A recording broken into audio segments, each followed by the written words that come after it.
right, good morning and welcome to Lake Street Church of Evanston. We're glad that you're here with us and delighted that you could join us either here in person or online. We are gathered here, and today is our kickoff of our pledge season, so I do want to draw your attention to the fact that there are some Barbie pink pledge forms for you to fill out.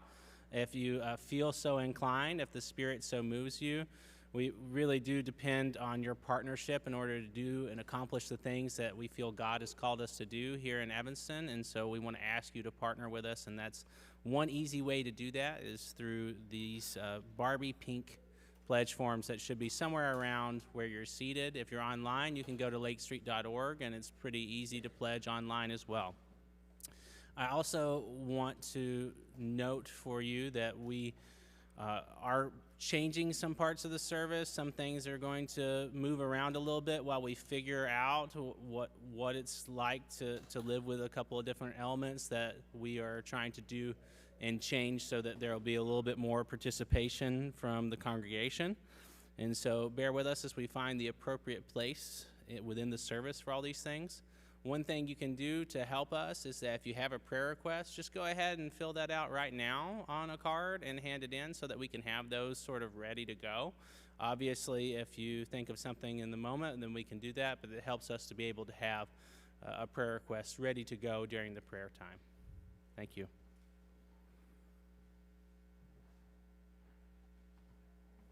And I'm representing the Peace and Justice Committee this morning. This was a big week for social justice in this church. Tuesday morning, I gathered with a group to attend the Nice Racism class that Steve Duck has organized. And one of the things that came out that day was a quote from Dr. Martin Luther King and letters from the Birmingham jail that said he was more concerned about well-meaning, progressive, white liberals getting in the way of racial change in this country. Well, nobody in that group wants to be a white liberal getting in the way. So we're studying racism in order to understand it better, the many parts of it, to understand our part and hopefully be ready to participate in the Interfaith Action Committee meeting to eliminate racism in Evanston. We know that many of you would be there, but you can't at that morning time. So we've shared materials, and they're available on the coffee table. After church today at 12 o'clock in the parlor, we're hosting a conversation on racial and social justice with Reverend Dr. Woolf, who is also going to be the MC at the Interfaith Action dinner. And if you want to attend that to see where Steve Dyke is nominated as our vision keeper, you can see Pat.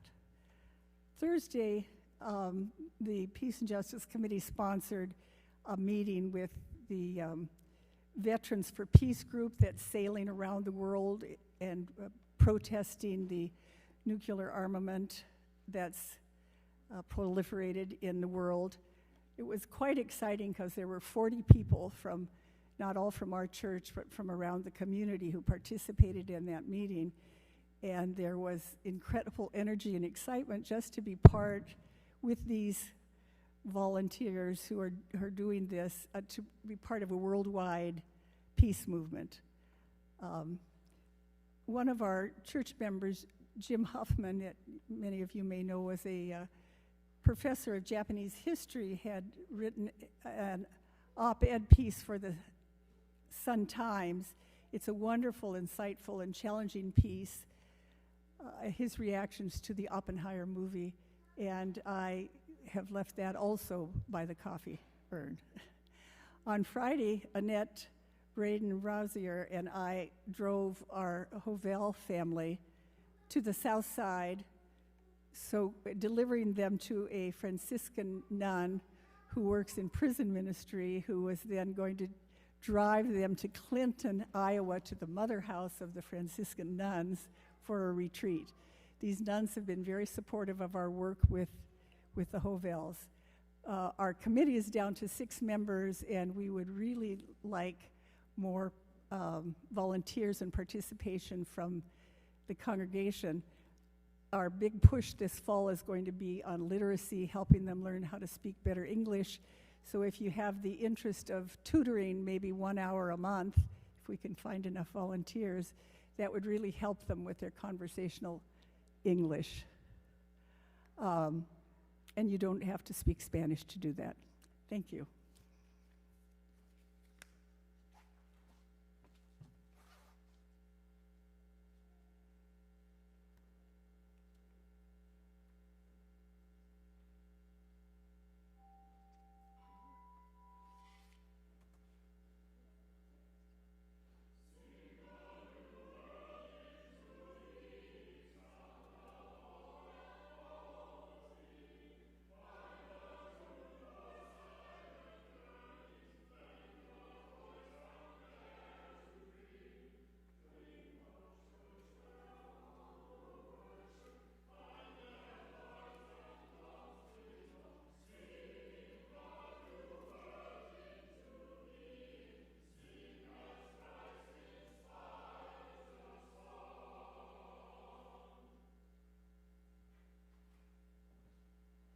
I want to draw your attention on the back of your bulletin, or printed digitally, to our Native Lands and Reparations Acknowledgement on the back of your bulletin. We're going to start reading that on Communion Sunday, at the first Sunday of the month, and we're going to try to make that a centerpiece. But I always direct you to this lovely piece that is written here, because it tells a story and situates us within a narrative and helps us know where we might go from here, and it situates us in a particular place.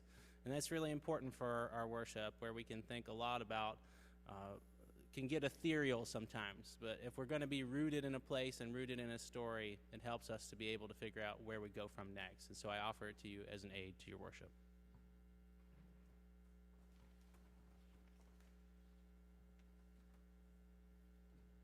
Good morning. Please join me in the call to worship.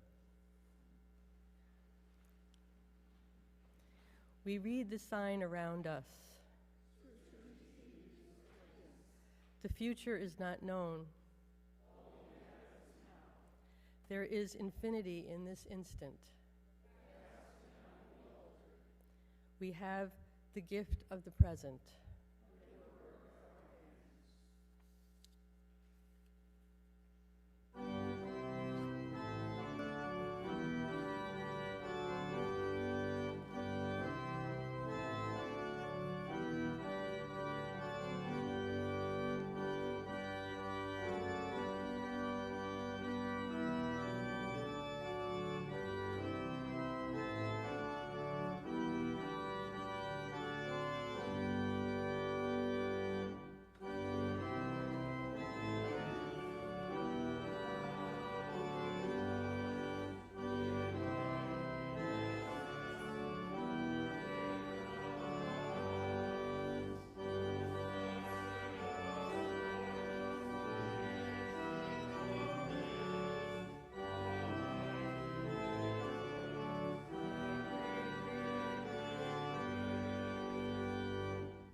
You may be seated.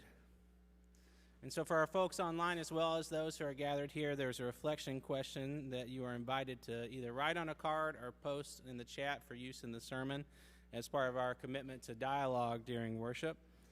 And the question is, what is something that you believe that many people would consider foolish, unscientific, or simply not well-established wisdom? You've got to answer that. Our ushers are going to be collecting those, and yeah, I'm excited to see what you're going to say. I think it really helps that it's an anonymous card. So maybe you're going to tell me a little bit as opposed to holding your hand up and admitting to it. So that's great.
The first ancient witness reading is Numbers 21, 4b to 9. But the people became impatient on the way. The people spoke against God and against Moses. Why have you brought us out of Egypt to die in the wilderness? For there is no food and no water, and we detest this miserable food. Then the Lord sent poisonous serpents among the people, and they bit the people, so that many Israelites died. The people came to Moses and said, "We have sinned by speaking against the Lord and against you. Pray to the Lord and take away the serpents from us." So Moses prayed for the people, and the Lord said to Moses, "Make a poisonous serpent and set it on a pole, and everyone who is bitten should look at it and live." So Moses made a serpent of bronze and put it on a pole, and whenever a serpent bit someone, that person would look at the serpent of bronze and live. Blessed be.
The second ancient witness reading is 1 Corinthians 1:18 to 24.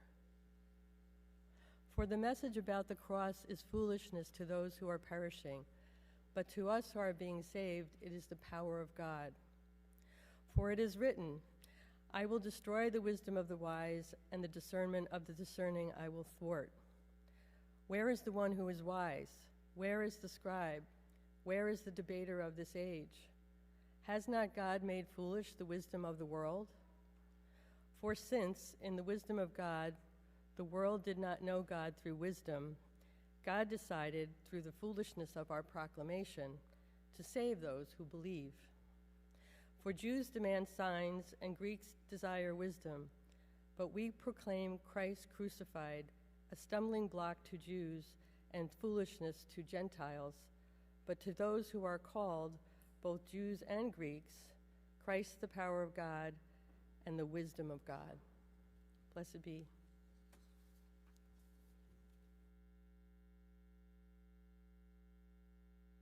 Okay, so our ushers are going to come by, and you're invited to wonder. I gave you some good ones this week that you can wonder a lot about. If you want to wonder, you're invited to share wondering about these texts in 20 seconds or less. I've got some sample questions in there. I want you to think a little bit with me about what's up with these wonderful texts that we have this morning. And so I'd like for you to do that. But first, to awaken a different kind of wonder, I want to share with you that the Milky Way contains between 100 and 400 billion stars and at least that many planets. And it's very hard to figure out what an exact figure, how many stars or how many planets, because it depends on how you count the mass of, or the number of very low mass stars, which are really hard to see. And we haven't developed the ability to really see them yet. So that's something that, I don't know, for me, awakens a lot of wonder that we are on this one little dot in the universe. Makes you feel small in a good way, I think. Who's got a wondering? I wonder why people look for causation when bad things happen to them. Somebody wonders if God is love, why are they so vengeful? While I don't wonder this about these two readings today, I do wonder in ancient witness readings what percentage are based on historical fact and how much more are just allegorical parables of instructive learning.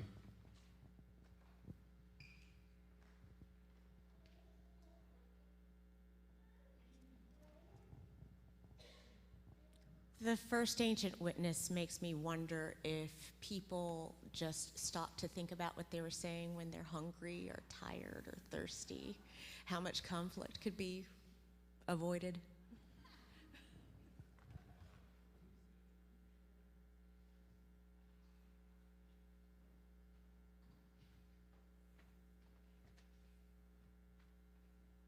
Someone else wonders, so what happened to God's grace?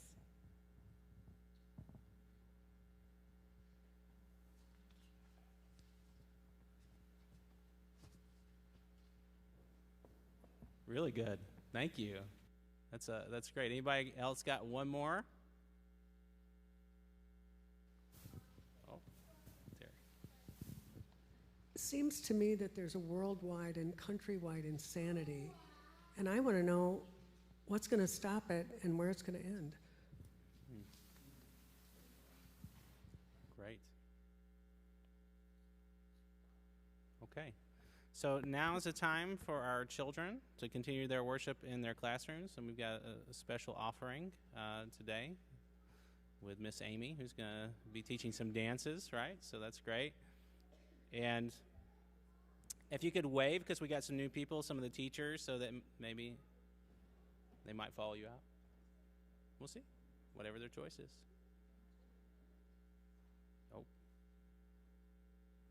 Oh well. Oh, here we go. They're coming around.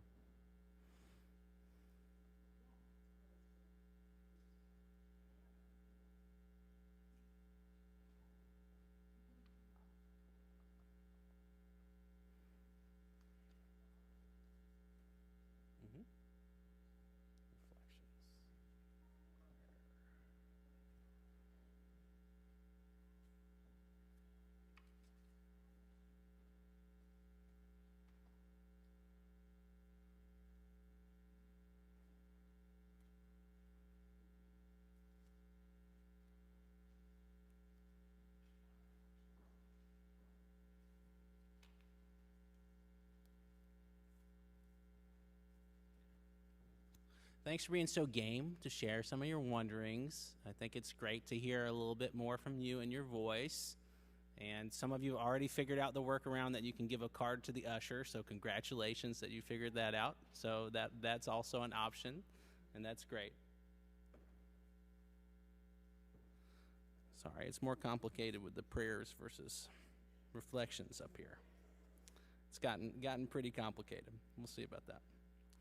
Okay, so Gregor Mendel, household name today. You know him for his fantastic ability to figure out genetics. So a whole new field opened up before him, and it's said that if Charles Darwin had had a copy of his writings about genetics, then he would have discovered evolution much earlier, and it would not have been as difficult to do so. So Gregor Mendel, awesome, great discovery. But in his lifetime, he really struggled to make himself sort of understood. A lot of people sort of ended up saying that what he was doing really couldn't be replicated. Sure, it worked on peas, which were his main sort of plant that he was doing genetics with, but it didn't work on this other plant. Now we know that other plant reproduces asexually, so we know that it was really a problem with the experiment, but we didn't know that at the time. So he really didn't make a lot of headway. A lot of people considered what he was writing about foolishness. They considered it bunk science. It really did not work during his time.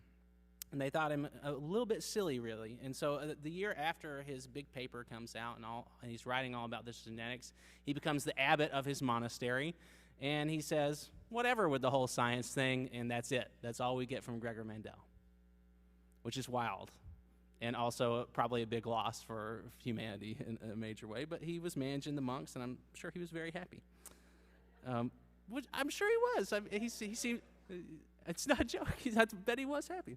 So it was only 16 years after his death that his work actually gets picked back up again, and people say, oh, this actually was a pretty good idea. This is a new field that we need to look at. And then it was foolishness that got transformed into wisdom. It was something that was rejected that became essential. And that's the sort of move that we're talking about this Sunday. That's what we're processing, and that's what we're trying to understand.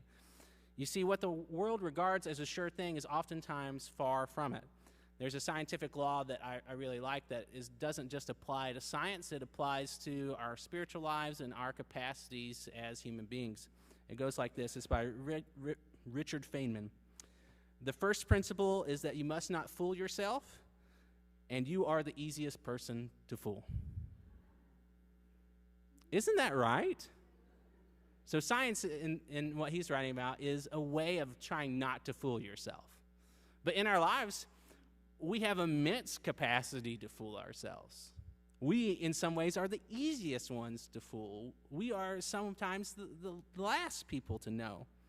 So it works in just about every aspect of life that I can think about, because our capacity for self-deception is really and truly immense as human beings. It's just sort of how we're programmed.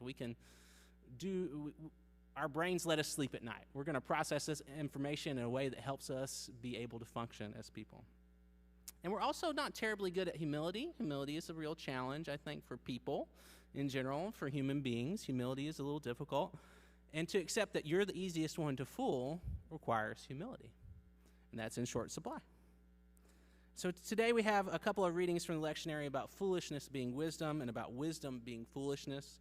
What the gist of it is that we ought to have probably some of that humility. We ought to practice that humility. We ought to be comfortable with that humility. But also, when God is at work, strange things can happen.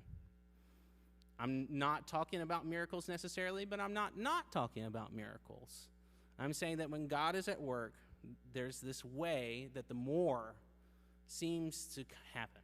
The more seems to act upon our lives in ways that we receive, well, you might call them signs, you might call them wonders. We're not talking about big burning bush miracles. We're not talking about look up at the snake and survive a snake bite miracle. But nevertheless, we're talking about significant moments in our spiritual lives. I'm talking about living in such a way that you are open to being surprised by the more. If you're open to being surprised, then you're much more likely to actually be surprised. If you think you got it all figured out, then you're probably not going to be surprised, because that would be harmful to your ego to be surprised if you got it all figured out. And so I think that really if we're open to this, if we're open to wisdom becoming foolishness and foolishness becoming wisdom, then we have such an opportunity to experience God in this God-drenched universe in a way that we might not, that we might miss out on if we are not open to that experience. And you told me a little bit about some of what you are reflecting on and some things that people might think are not well established or might call foolishness that you think are wisdom. And you've got a lot of them. So this person writes about reflection and communicating with pets through a pet communicator.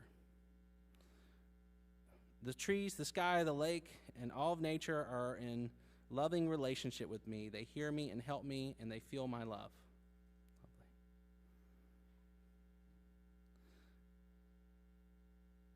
I believe in the resurrection. Good. I believe in reincarnation, and it's God's way to keep us trying to come back to God. This person believes that what goes around comes around, that God is with all of us. Another person believes that we all can learn to love ourselves and others and have a peaceful world.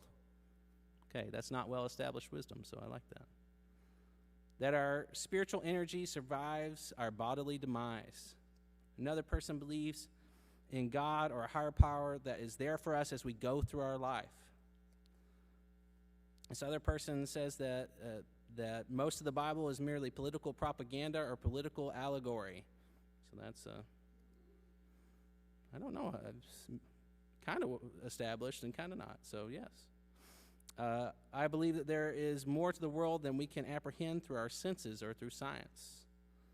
This person believes in reincarnation and the laws of karma. Another person believes that souls from past lives can continue to find each other in this life journey, both in humans and animals, and it isn't random. The souls search for one another. Another person writes about monarch butterflies visiting their yard and that they are the embodied spirits of loved ones who have died, usually their father or brother. Still another writes, in the next century, well, this one's a little depressing, so just so you know, but probably, good to hear. In the next century, because of global warming and human response to it, billions of people will die and our civilization will collapse. Womp womp.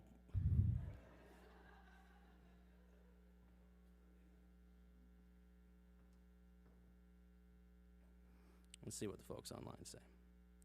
This person believes in miracles and the infinite goodness of the universe. And another person writes that economic and military power do not make people superior to others. So you're a pretty experienced maker of discerner of when the world's wisdom is something to follow and when it's something to break from. You're pretty good at that. You're pretty good at sussing out that there are things that go counter to the world's wisdom that are in fact the really wise thing. And so I want to talk a little bit today about religion in America. It's not doing so great. I don't know if you've seen the numbers. People are a lot less interested in religion. You're a mid-sized congregation now because the average congregation size is about the 50s. So it continues to decline. There are lots of churches that are going to continue to close every year. It is not looking so good. People around the world report, or around the United States report, a lot less interest in religion as a category and a lot more distrust of institutions, of which churches are one and an important one. And so the 91 houses of worship in Evanston are working overtime, attracting a shrinking number of people interested in religion. So that doesn't sound very good. Womp womp again, a little bit, just to follow up on the big one that our civilization's going to collapse. But things are not looking so good as far as religion goes. And yet we persist. So this year we're going to be returning to our roots. We're working on a dynamic new partnership with Connections and Interfaith Action Evanston that's going to return Hilda's Place through a grant that Connections received from the federal government of $2 million. It's going to return Hilda's Place to its sort of original incarnation. It's an original idea about being able to have permanent shelter beds for folks who are going to be available, so that it's going to change hopefully, how we think about things, and change the experience of people who are unhoused, so that they're not going to have to go from church to church for 3 weeks at a time, and instead we'll be able to have a place that's safe. and we'll return. And that's going to happen right here. It's going to happen right here in our building. Isn't that wonderful? That's great. And we're a big part of that. I mean, we are a part of that partnership and coalition between those two other partners trying to make that happen and trying to figure out what that looks like. And it's really going to return us back to our roots in that important way that Hilda's Place will again be used for those shelter beds. And so another thing that we're going to be doing is thinking about our interfaith heritage here, the real interest in learning about different religions and things like that. Of course, we include readings from other traditions in worship. And so, and that's great. I love the excitement. But the launch of Interfaith Journeys is this new idea that we're going to be able to weave that more into the fabric of our relationship. So here in a couple weeks, we're going to be visiting a sukkah at Beth Emmet, and hope that you'll be able to attend. I'll put out some more information about that. Sukkot lasts for a few days, you know, so it's depends on when they want to have us, and it's also the high holidays there. So as you can imagine, email is not a priority, just like it's not in Holy Week for me. So I'm excited about that, and we're also going to go to Rolling Meadows, and we're going to be able to go to the Museum of the Quran that's going to be there in November. And so that's going to be some exciting opportunities for you to learn and engage with other religious traditions. And that's really important because churches and church people not understanding about other religions and other religious traditions is a really important driver of hate in the United States. So understanding more about those traditions, becoming accustomed to them, and understanding how we relate to them and putting them in dialogue is a really important thing that we should do. And so it's sort of our civic responsibility, if you want to think about it that way. And so I really hope that you'll come along for that journey. And we're going to hear more about how Second Baptist and us are going to form our partnership here. It's looking like an Advent. We're going to hear from, there may be 2 or 3 different events that we're going to gather together and hear from either folks who have formed partnerships around education and faith-based partnerships in other places and hear how they did it. And we're going to hear from local leaders about what they want from our faith-based partnership. And so that'll be together, and that's going to be an opportunity for you to come together, for you to learn, and for us also to figure out what we're going to do and how we want to move forward in this exciting partnership that we are. They're excited, we're excited. It's time to figure out a little bit how we can name exactly what we're going to do. So that's going to be very exciting. I hope that you will engage with that process where you'll get to have some input, a lot of input, and you'll get to really engage with our partners at Second Baptist. So those are the 3 things that I'm thinking about for this year. And those are the 3 things, and if you look at them, what they really have in common is they return us to our roots. They return us to our core principles. They return us to exactly who we are and what we want to accomplish in the world. And they also return us to what our niche is, what we are makes us different and special from other places in Evanston. And so given all this wonderful programming that's coming, but also the fact that there are some fantastically strong headwinds against churches our size and in this place, I think that it really requires an adventurous and courageous spirit to begin some of these journeys. Because I think it's sort of foolish to think that we could grow. I think it is foolish to think that we could address white supremacy here in our past or in our present too. I think it's foolish to think that we could make a difference here in Evanston, and it's foolish to think that the brightest years of this place are ahead of us. It's foolish to form community when people move on or they die or they lose interest. It's foolish if you want to love another person, to build your life with another person with divorce rates so high. It's absolutely foolish to show up time and time again and put work into something when it's not exactly satisfying to you anymore. It's absolutely foolish to work on your spiritual life when the world is going to hell in a handbasket.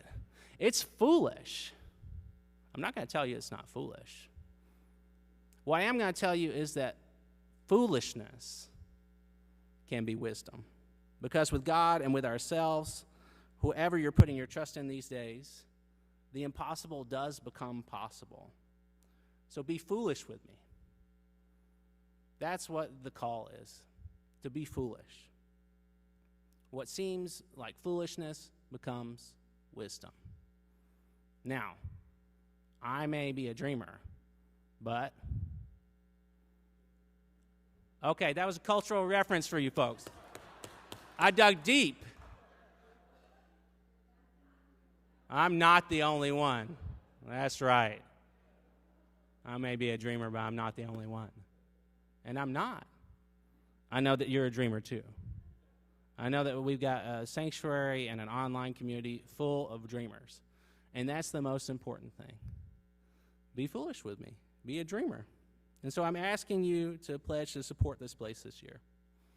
And now I cannot promise you that it's a wise investment. Okay? I cannot promise you that by the world standards, this is the wisest investment you can make. We offer no guaranteed rate of return. We are not FDIC insured. But I do stand by the fact that we offer a lot of benefits. I know that you've felt some of those benefits. I know that you have been around and felt the draw of community, especially post-COVID. I know that you care about what we are doing in the world. And so I want to ask you to partner with us. Because without you, it really is impossible. And with you, we can do anything. We can build community. We can change the world one heart at a time. And won't you be a part of the work that we're doing here? So I'm a donor too, and we'll be increasing our pledge. We're going to top out over $4,000 this year, something that we care about. It's definitely a place where we receive nourishment as well as give nourishment, and Zosha loves the place. And so we're a donor too. Anna and I are donors too. And so I really want to ask you to really be a partner with us and to think about pledging as much as you're able to discern what you want to do, and only you can decide, but we need your help. We got to have your help. Because without you, the miracle stays undone. The impossible stays impossible. The foolishness remains foolishness and never transforms into wisdom. The genie stays in the bottle and the dream is unrealized. But with you, absolutely anything is possible. You are what transforms foolishness into wisdom. You are the yeast that makes the bread rise, to draw on a parable that Jesus said that I think is really powerful. And belief that we can do things here, your belief is what brings that miracle to life. And I know I can count on you. Join me in pledge this year, as I am doing. Support this community and help us really drive forward on our dreams. Help us to continue to be dreamers, because I know I'm not the only one. Help us make foolishness wisdom. Blessed be.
be seated.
We have prayers for this person's father as he moves. We offer up a prayer for the safety, comfort, and services for two people sheltering by the door of our church house last night. Loving God. We also have a prayer for all the unhoused in our wider community to move the hearts of politicians and policymakers to respond to this human crisis. Loving God. We have a prayer for a friend who hurts so much she is withdrawing from the world. A loving God. We have a prayer for this person's friend Amy as she recovers from surgery. Loving God. Prayers for God's direction and vision and this person's continued ministry. Loving God. Prayers for this person's granddaughter's 4-month-old baby who is struggling with eating. Loving God.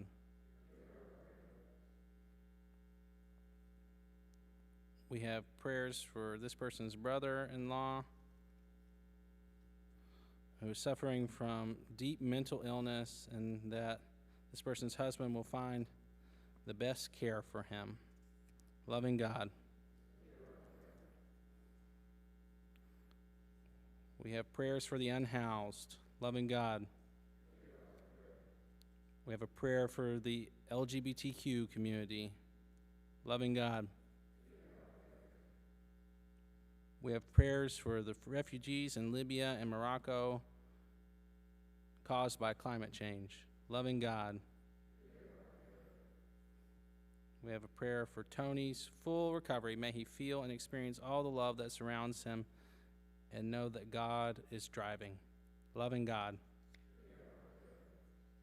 A prayer for the safety and well-being of all returning students and teachers. Loving God.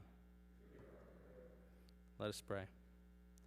Holy One, we offer up to you these parts of our lives, these different prayer requests, some of which remained hidden and treasured in people's hearts. But we know there are no secrets with you. We know that all hearts are open. And so we ask that you would be with those who are experiencing deep crisis. We ask that you would be present with those and draw as close as their next breath to those experiencing mental, physical, spiritual illness. We ask that you would be present in this place and help us to convert and to change foolishness into wisdom and wisdom into foolishness, and to have the courage to step out onto that venture. Be with us this week and give us that courage. Blessed be. Now is the time of offering, and so our ushers will be by to pass out the plates. And we want to invite you, if you did fill out a pledge card, for instance, so you can just put it right there in the plate. If you want them folded up, they should fold pretty easily. If you haven't pledged with us ever before and are thinking about it, I really ask that you would partner with us. And also thank you for everyone who continues to pledge and continues to support this place with your time, money, energy, and attention.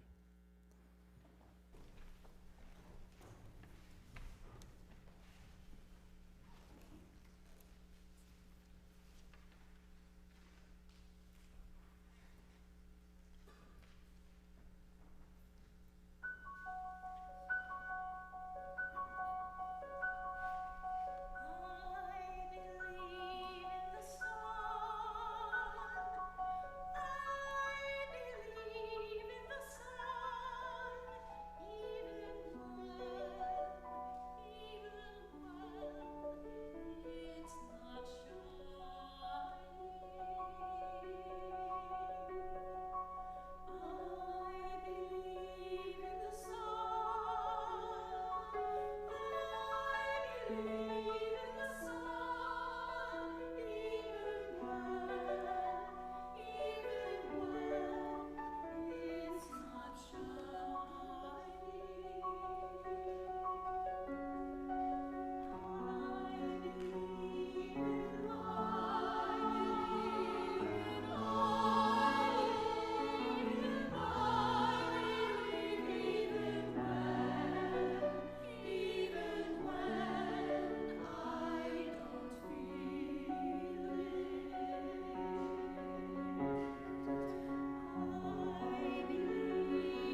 call to commitment today is Good Bones by Maggie Smith.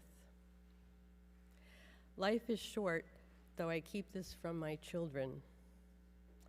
Life is short, and I've shortened mine in 1,000 delicious, ill-advised ways. 1,000 deliciously ill-advised ways I'll keep from my children. The world is at least 50% terrible, and that's a conservative estimate, though I keep this from my children. For every bird, there is a stone thrown at a bird. For every loved child, a child broken, bagged, sunk in a lake. Life is short, and the world is at least half terrible, and for every stranger, there is one who would break you, though I keep this from my children. I am trying to sell them the world. Any decent realtor walking through a real shithole chirps on about good bones. This place could be beautiful, right? You could make this place beautiful. Blessed be.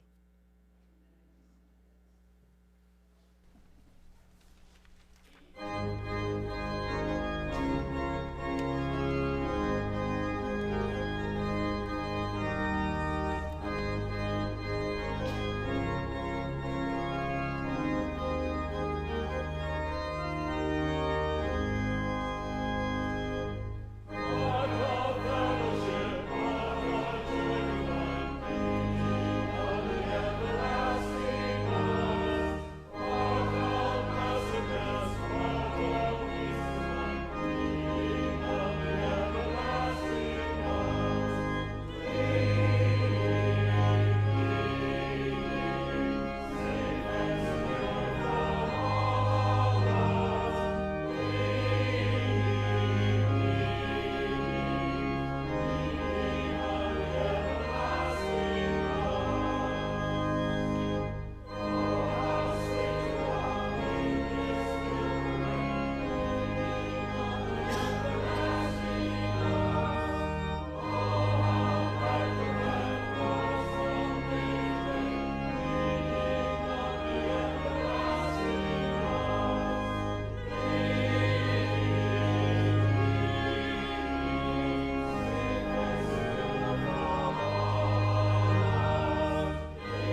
Amen.